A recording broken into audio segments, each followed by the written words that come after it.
Good morning dear students. देखो wave optics का last lecture हम लोगों ने जो कंप्लीट किया उसमें हम लोगों ने इंटरफेरेंस की थियरी सभी कंप्लीट कर दी।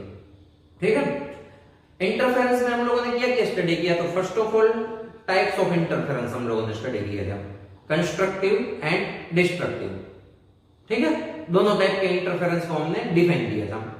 उसके बाद हम लोगों ने वेव के सुपरपोजिशन से जो रिजल्टेंट इंटेंसिटी मिलती है उसके लिए एक फॉर्मूला डिराइव किया था, the formula of resultant intensity due to superposition of two waves at any point।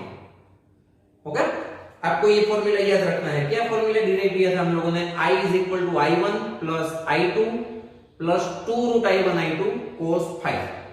और ये फॉर्मूला यूज करके हम लोगों ने कंस्ट्रक्टिव इंटरफेरेंस और डिस्ट्रक्टिव इंटरफेरेंस दोनों की कंडीशंस पाथ डिफरेंस और फेज डिफरेंस के फॉर्म में डिराइव कर दी थी। ओके, उसके बाद हम लोगों ने स्टडी किया YDAC, Young's double slit experiment. Next the formula of path difference. Path difference at any point on the screen is given by x small d by capital D। उसके बाद हमने fringe separation, that means distance between two successive bright और dark fringes, उसका formula derive किया था। और उसके बाद एंगुलर विड्थ का फॉर्मूला भी हम लोगों ने डिराइव कर दिया। ठीक है, क्या है एंगुलर विड्थ का formula? Theta is equal to lambda by small d। Okay, तो अब हम लोग क्या करेंगे? इंटरफेरेंस के न्यूमेरिकल्स स्टडी करेंगे। देखो आपकी जो एनसीईआरटी की जो टेक्स्ट बुक है उसमें एक्सरसाइज नंबर 10.7 है, उसको हम फर्स्ट ऑफ ऑल सॉल्व करते हैं। ओके, तो देखो आपकी टेक्स्ट बुक एक्सरसाइज नंबर 10.7 देखो, जिसमें आपको क्वेश्चन ये दिया है, in a double slit experiment the angular width of a fringe is found to be 0.2 degree। फिर से रिपीट करता हूं मैं, in a double slit experiment the angular width of a fringe is found to be 0.2 degree on a screen placed 1 meter away। The wavelength of light used is 600 nanometer। What will be the angular width of the fringe if the entire experimental apparatus is immersed in water? पहले जो पूरा experiment है वो कहां पर किया है? Air में। उसके बाद ये पूरा एपरेटस हम लोग वाटर में इमर्स कर देते हैं, तो बाकी सभी वैल्यूज हमें कांस्टेंट रखनी है, small d, capital D, lambda. Angular width change हो जाएगी। ठीक है, तो न्यू एंगुलर विड्थ हमें फाइंड करनी है। The refractive index of the water is given 4/3। Okay, तो फर्स्ट ऑफ ऑल जितनी भी क्वांटिटीज हमारे पास है उसको हम यहां पर नोट कर देते हैं। देखो वेवलेंथ क्या दी है हमें? The wavelength of light used is given 600 nanometre.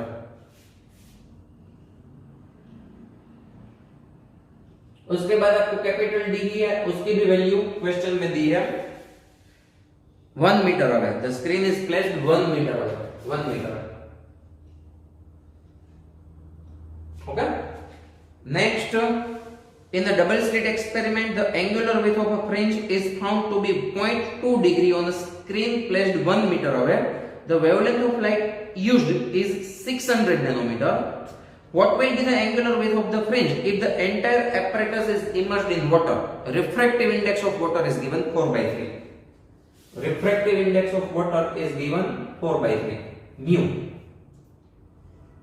water is equal to 4/3। The angular width in air is given 0.2 degree। yes, 0.2 degree। Water के अंदर एंगुलर विड्थ है उसको हम थीटा डैश बोल देते हैं, तो वो हमें फाइंड करनी है। तो देखो मीडियम में क्या चेंज होगा? मीडियम में जो लाइट है ना उसकी वेवलेंथ चेंज हो जाएगी। देखो रे ऑप्टिक्स में हम लोगों ने ये फॉर्मूला स्टडी कर दिया है। Refractive index is given bye C/V, where C is the velocity of light in vacuum or air and V is the velocity of light in the given medium। Now we can use C is equal to F lambda, F lambda A divided by F lambda medium। Frequency change नहीं होगी, frequency depends on the source. Frequency medium के ऊपर dependent नहीं है, मैंने आपको 11th में भी करवाया था। It is the property of source. अगर हमें फ्रीक्वेंसी चेंज करनी है ना तो सोर्स ही चेंज करना पड़ेगा। तो यहां पर ये दोनों को हम कैंसिल कर देते हैं। और लेमड़ा मीडियम को सब्जेक्ट कर देते हैं तो लेमड़ा मीडियम क्या हो जाएगी, लेमड़ा एयर बाय म्यू। समझ में आया? तो मीडियम में जो वेवलेंथ है ना वो एयर में जो वेवलेंथ होती है divided by refractive index of the given medium. Medium में जो न्यू वेवलेंथ होगी वो क्या मिलेगी, एयर में जो वेवलेंथ है उसको रिफ्रैक्टिव इंडेक्स से डिवाइड कर दो। Okay, so here we want to find the angular width of the fringe in the water. The refractive index of the water is given 4/3। Okay, तो चलो याद करो, what is the formula of angular width of the fringe? Yes, very good, it is lambda by small d. Angular width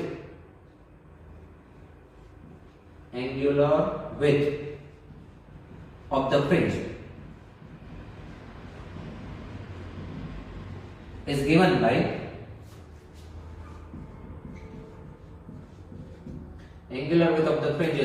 by theta is equal to lambda by small d।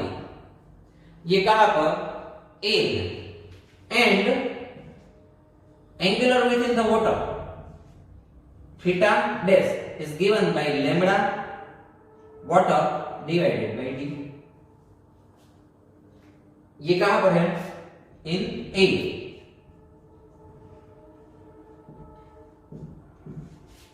And this is in water. तो हम लोग क्या कर देते हैं, दोनों को divide कर देते हैं, this upon this, small d cancel हो जाएगा। ठीक है, तो क्या मिलेगा हमें, theta by theta dash is equal to lambda air by lambda water, lambda air by lambda water. But water में वेवलेंथ क्या होगी, मैंने अभी आपको बताया, एयर में जो वेवलेंथ होगी divided by refractive index of the water. तो एयर में जो वेवलेंथ है उसको हम लोगों ने लैम्बडा बोला है, as it is, divided by lambda water क्या हो जाएगी, लैम्बडा बाय म्यू। तो ये लैम्बडा लैम्बडा कैंसिल, तो आपको आंसर मिलेगा theta by theta dash is equal to mu.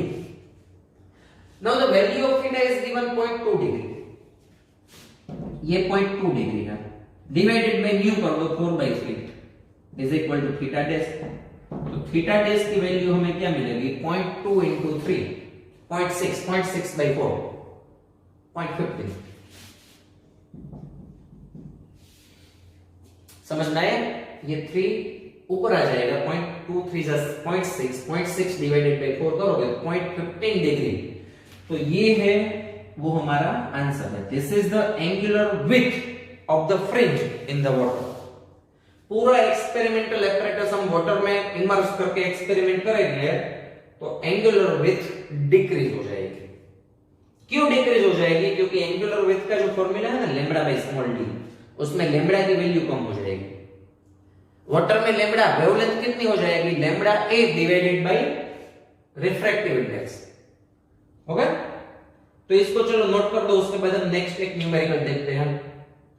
एक काम करो, इसका एक स्क्रीनशॉट ले लो।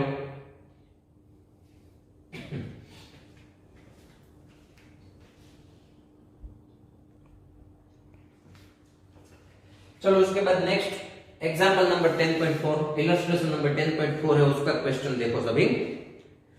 देखो इसमें आपको A B C D E F total 6 question के आंसर देने हैं, A B C D E F. ये सभी आपको इंडिविजुअल एक मार्क में पूछ सकते हैं। ठीक है, see the question, what is the effect on the interference fringes, what is the effect on the interference fringes in Young's double slit experiment due to each of the following operations। 1 by 1 operations हम perform करते हैं तो interference fringes में क्या change होगा वो हमें answer उसका बताना है। ठीक है, what is the effect on the interference fringes in Young's double slit experiment due to each of the following operation। See the first operation, the screen is moved away from the plane of the slits। The screen is moved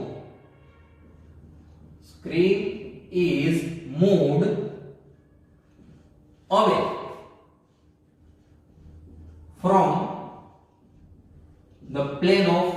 from the plane of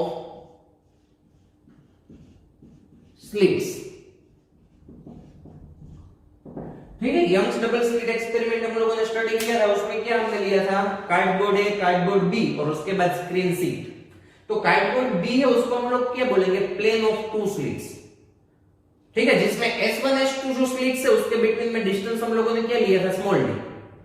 और ये जो cardboard B है वहां से screen सी तक का distance है उसको हम लोग बोलेंगे capital D.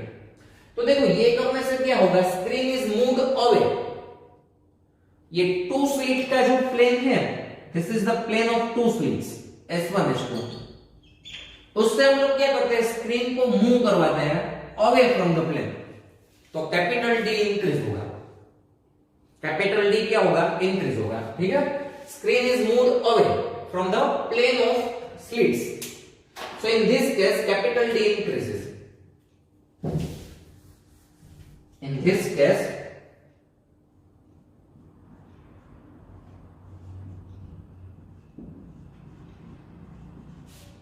capital D increases, और कैपिटल डी इंक्रीज होने से क्या होगा, hence from, देखो फ्रिंज सेपरेशन का क्या फॉर्मूला है, distance between two successive fringes, beta, beta is equal to lambda capital D by small D. देखो यहां पर हम लोग लेमड़ा चेंज नहीं कर रहे हैं, लेमड़ा की वैल्यू क्या है, सेम, स्मॉल डी भी सेम है, हम लोग क्या कर रहे हैं, हम लोग स्क्रीन को अवे मूव कर रहे हैं from the plane of two slits. तो क्या होगा, ये कैपिटल डी इंक्रीज होगा तो ये बीटा मींस फ्रिंज सेपरेशन भी इंक्रीज हो जाएगा, फ्रिंज की विड्थ भी इंक्रीज हो जाएगी, उसकी एंगुलर विड्थ भी इंक्रीज हो जाएगी, तो आपको जो ब्राइट और डार्क फ्रिंजेस मिलती है ना वो थिक मिलेगी, उसकी विड्थ ज्यादा मिलेगी आपको, okay. So in this case capital D increases, hence from beta is equal to lambda capital D by small d, the separation or the fringe separation, the fringe separation and fringe width, fringe width increases। तो ये आपका जो first question है ना उसका answer है कि Young's double slit experiment है उसमें क्या चेंज होगा, if the screen is moved away from the plane of two slits, the fringe width and fringe separation increases. समझ में आ गई आपको, ओके। फिर से रिपीट करता हूं, the screen is moved away from the plane of slits, if we do this then capital D increases, hence from this equation the fringe separation and fringe width increases, okay. Now see the second question, if the source is replaced by another source of a shorter wavelength, हम लोग क्या करते हैं, wavelength decrease करते हैं। एक काम करो, ये जो फर्स्ट क्वेश्चन का जो सॉल्यूशन है ना उसका एक स्क्रीनशॉट ले लो, हो गया। Now second question, the source is replaced by another source of shorter wavelength,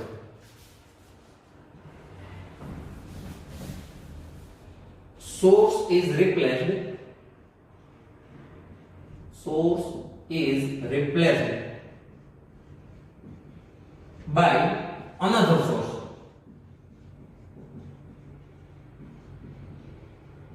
of shorter wavelength,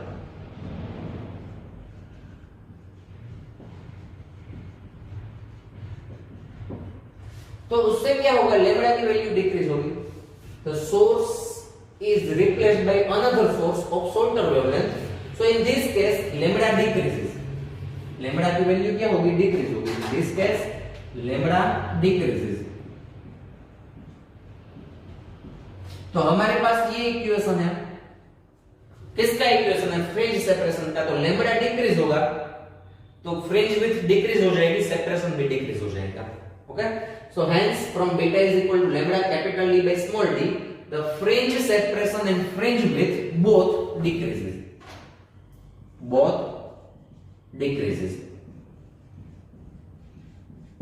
okay. तो ये सेकंड क्वेश्चन का सॉल्यूशन हो गया। फिर से मैं क्वेश्चन रिपीट करता हूं, the monochromatic source is replaced by another source of shorter wavelength, ठीक है, तो beta is directly proportional to lambda, lambda decrease होने से बीटा भी डिक्रीज हो जाएगा। तो beta means separation between two successive fringes decreases and fringe separation और फ्रिंज विड्थ आल्सो डिक्रीजेस। ठीक है, तो जो आपकी जो फ्रिंजेस है ना वो नैरो हो जाएगी।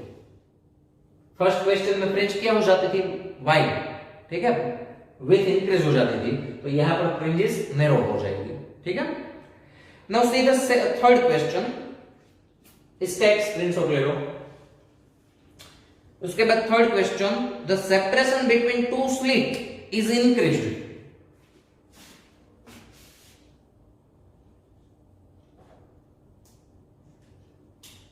Separation between two slits is increased.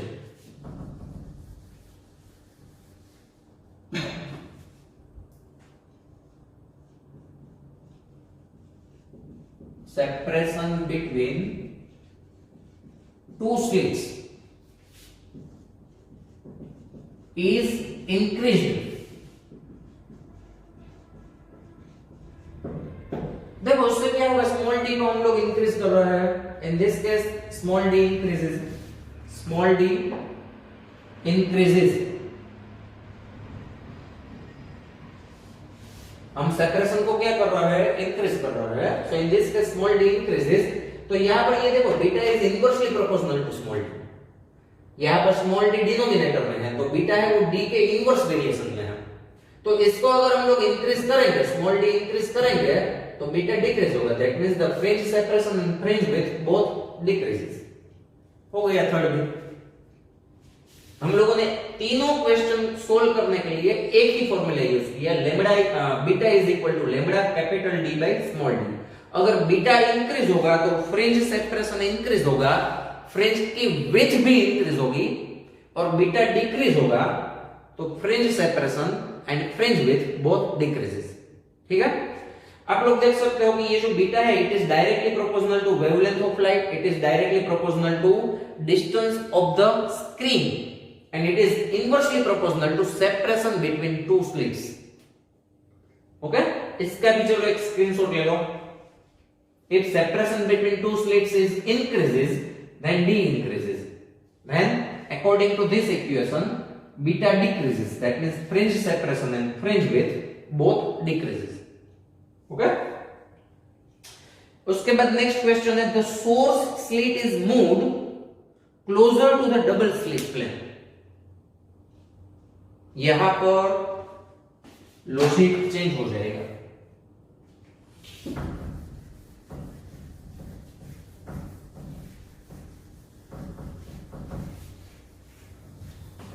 देखो क्या है हमारा फोर्थ क्वेश्चन,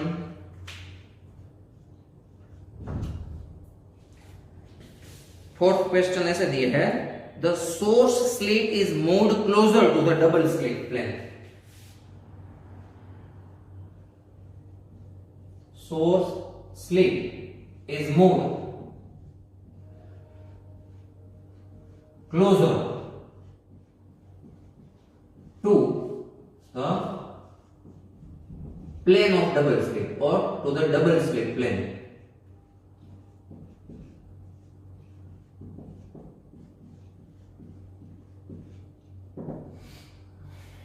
अब देखो जो मैंने आपको यंग्स डबल स्लिट एक्सपेरिमेंट करवाया था उसमें कार्डबोर्ड ए, उसमें जो स्लिट है ना उसको हम लोग बोलेंगे सोर्स स्लिट, सोर्स स्लिट। उसके बाद कार्डबोर्ड बी लिया था, उसमें जो दो स्लिट है उसको हम लोग क्या बोलेंगे, plane of two slits.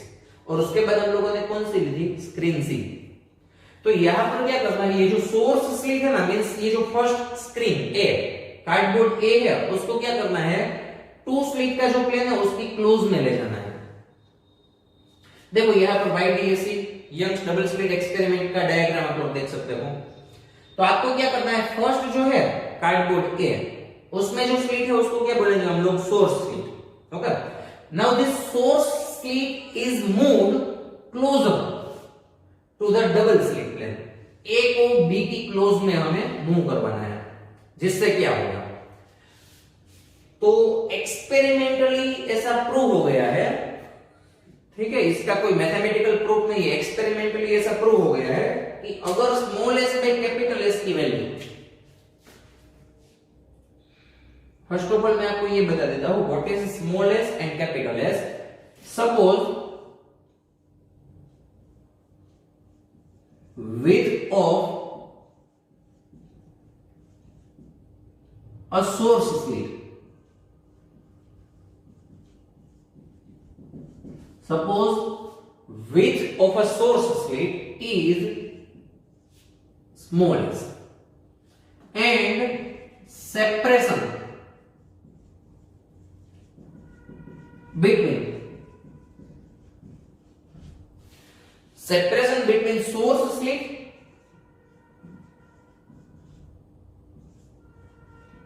and plane of two slits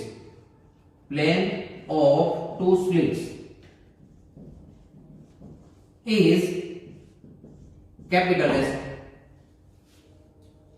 okay, suppose width of a source slit, जो कार्डबोर्ड ए है उसमें जो सोर्स स्लिट है उसकी जो विड्थ है वो स्मॉल एस है. Suppose width of a source slit is smallest and separation between source slit and plane of two slit is capital S. A और B के बीच में distance perpendicular distance capital S है. ठीक है. Now for obtain interference pattern or obtain, ये experimentally prove हो गया है. ठीक है. Experimentally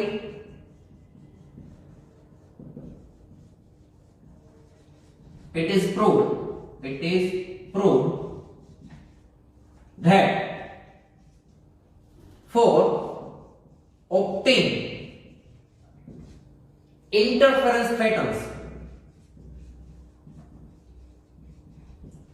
interference patterns, the ratio of small s to capital S must be less than or equal to lambda by small d. ठीक है. ये small S क्या है, कैपिटल एस क्या है, वो पहले हम लोगों ने यहां मेंशन कर दिया. This is small s, it is the width of a source slit. Suppose width of a source slit is small s and separation between source slit and plane of two slit is capital S. Okay. Experimentally it is proved that for obtain interference patterns small s by capital S must be less than or equal to lambda by small d. अब हम लोग क्या कर रहे हैं, यहां पर देखो source slit is moved closer to the double slit plane. हम कार्डबोर्ड ए को कार्डबोर्ड बी की क्लोज में ले जा रहे हैं, तो ये दोनों के बीच में जो डिस्टेंस है कैपिटल एस वो डिक्रीज होगा. अगर ये डिस्टेंस डिक्रीज होगा ना तो small s by capital S increase होता जाएगा. तो जब small s by capital S increase होकर लैम्बडा बाय डी को इक्वल हो गया, ठीक है, ये इंक्रीज हो रहा है, बट ये जो रेशियो है ना वो लैम्बडा बाय डी से स्मॉलर होना चाहिए. ठीक है. जब ये रेशियो इसके इक्वल हो गया और इससे ग्रेटर हो जाएगा तो इंटरफेरेंस के पैटर्न से वो क्या हो जाएगी, डिसअपीयर हो जाएगी. आपको फ्रिंजेस नहीं दिखाई देगी. समझ में आ रहा है? ये आपको याद रख लेना है एक स्टेटमेंट. ओके. चलो तो नेक्स्ट इसमें क्या लिखेंगे हम लोग, देखो मैं इसको रिमूव कर देता हूं फिगर को. ठीक है. Okay. As capital S decreases,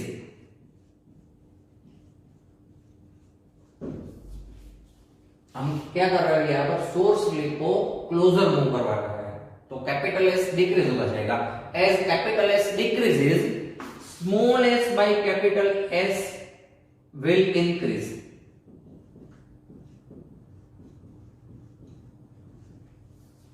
okay. Okay, फिर से रिपीट करता हूं. As S decreases small s by capital S will increase. Small s by capital S, S decrease कर रहे हैं हम लोग, तो small s by capital S increase होगा. And when the above condition, that means ये condition, the above condition will not satisfy. जब ये कंडीशन सेटिस्फाई नहीं होगी तो फ्रिंजेस क्या हो जाएगी, डिसअपीयर हो जाएगी. ठीक है. तो fringes will disappear.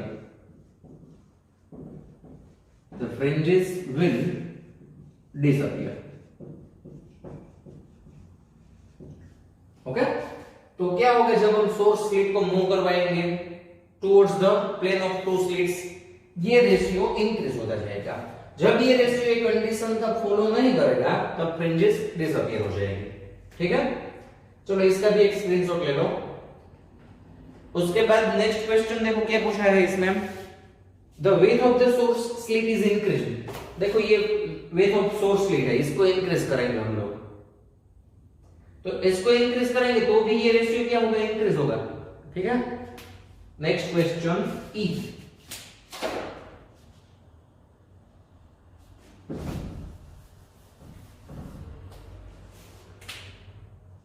the width of source slit, that is smallest, increases।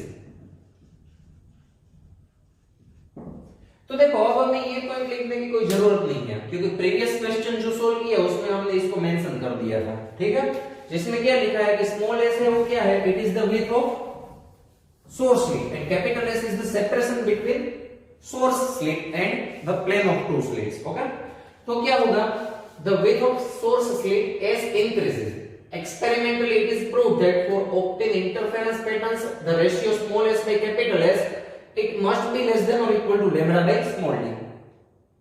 अब small s इंक्रीज होने से क्या होगा, ये रेशियो इंक्रीज होगा, तो जब ये रेशियो इंक्रीज होकर ये कंडीशन को फॉलो नहीं करेगा तब फ्रिंजेस डिसअपीयर हो जाएंगे। ठीक है, तो क्या होगा, as small s increases, as small s increases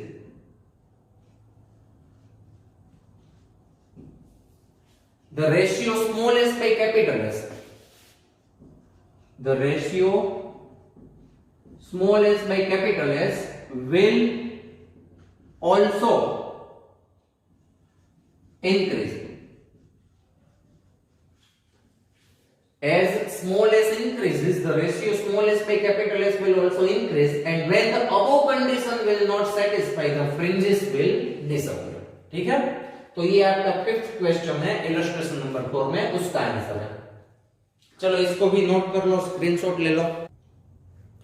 so new question is the source is replaced by a source of white light. Monochromatic light का सोर्स है, उसको व्हाइट लाइट से हम क्या करेंगे, रिप्लेस करेंगे। तो देखो उससे क्या होगा, जो स्क्रीन है उसके सेंटर में सभी कलर के लिए, व्हाइट लाइट के जो 7 कलर्स होते हैं सभी कलर्स के लिए सेंटर में क्या होगा, कंस्ट्रक्टिव इंटरफेरेंस मिलेगा, क्योंकि सेंटर में जो पॉइंट होगा वहां पर पाथ डिफरेंस सभी कलर के लिए क्या होगा, 0। तो सेंटर में सभी कलर्स मिक्स हो जाएंगे, तो सेंट्रल फ्रिंज है वो हमें ब्राइट दिखाई देगी व्हाइट कलर की।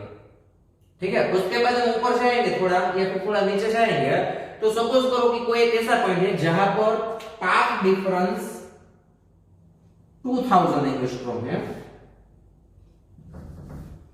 Path difference that means I2 minus R1 या फिर X2 माइनस X1 वो कितना है, 2000 एंगस्ट्रॉम है सपोज करो। तो वायोलेट कलर की या फिर ब्लू कलर की जो लाइट होती है उसकी वेवलेंथ का हाफ है, वायोलेट या ब्लू कलर जिसकी वेवलेंथ हम लोग क्या लेंगे, 4000 एंगस्ट्रॉम, उसका हाफ है पाथ डिफरेंस। तो उससे क्या होगा, वहां पर ब्लू कलर के लिए lambda by 2 condition path difference मिलेगा, तो डिस्ट्रक्टिव इंटरफेरेंस की कंडीशन मिलेगी। तो ब्लू कलर के लिए डिस्ट्रक्टिव इंटरफेरेंस होगा जहां पर पाथ डिफरेंस 2000 एंगस्ट्रॉम है, तो ब्लू कलर की लाइट वहां पर इनविजिबल होगी, वहां पर आपको रेड कलर की फ्रिंज मिलेगी। उसके बाद आप थोड़ा आगे जाओ जहां पर पाथ डिफरेंस कितना है, 4000 एंगस्ट्रॉम है, यानी कि लैम्डा बी है, यानी कि लैम्डा रेड बाय 2 है, क्योंकि रेड कलर की वेवलेंथ क्या है, 8000 एंगस्ट्रॉम। तो रेड कलर का डिस्ट्रक्टिव इंटरफेरेंस होगा, तो उसके बाद रेड कलर एब्सेंट होगा, ब्लू कलर का जो वेवलेंथ है उसके लिए n लैम्डा कंडीशन फॉलो हो गई, 1 लैम्डा, तो ब्लू कलर का कंस्ट्रक्टिव इंटरफेरेंस होगा। ठीक है, तो वहां पर आपको ब्लू कलर का बेट दिखाई देगा, तो सेंटर में व्हाइट, उसके बाद रेड, उसके बाद ब्लू, रेड ब्लू, रेड से ब्लू के बिटवीन में सभी कलर्स दिखाई देंगे। ठीक है, तो देखो आपको इसका एक्सप्लेनेशन कैसे लिखना है, सी हियर आपको 3 पॉइंट्स में इसका एक्सप्लेनेशन लिखना है। फर्स्ट पॉइंट देखो क्या है, you can see here that here for all the colors of incident white light, constructive interference takes place at midpoint of the screen. सभी कलर के लिए मिड पॉइंट में क्या होगा? कंस्ट्रक्टिव इंटरफेरेंस होगा। ठीक है, क्यों होगा? Because R1 is equal to R2 है, वहां पर पाथ डिफरेंस 0 है, जो n लैम्बडा कंडीशन को फॉलो करेगा। Hence at midpoint all the colors get mixed with equal proportion to give resultant colors as white colors. That is why middle fringe appears white in color. ठीक है, तो ये first point का explanation है। उसके बाद देखो second point, now when we move away from the central position, central position से ऊपर या नीचे जाते हैं तो क्या होगा? On the screen we get a point where path difference is supposed 2000 angstrom, which is equal to lambda blue by 2, lambda b by 2. Thus at this point blue color will be absent because of complete destructive interference of blue color. Hence we get reddish white color fringe at that position. तो central fringe white colour की मिलेगी, उसके बाद की fringe red colour की मिलेगी। ठीक है, now you can see third point, as we move further away to get a point where path difference is 4000 angstrom, which is equal to the wavelength of blue color, which is half of wavelength of red color. At this point we have complete constructive interference for blue color and complete destructive interference for red color. Hence at this point blue color is present with maximum intensity where red color will be totally absent. Hence we get bluish white fringe at that position. तो last में आपको ये point mention कर देना है।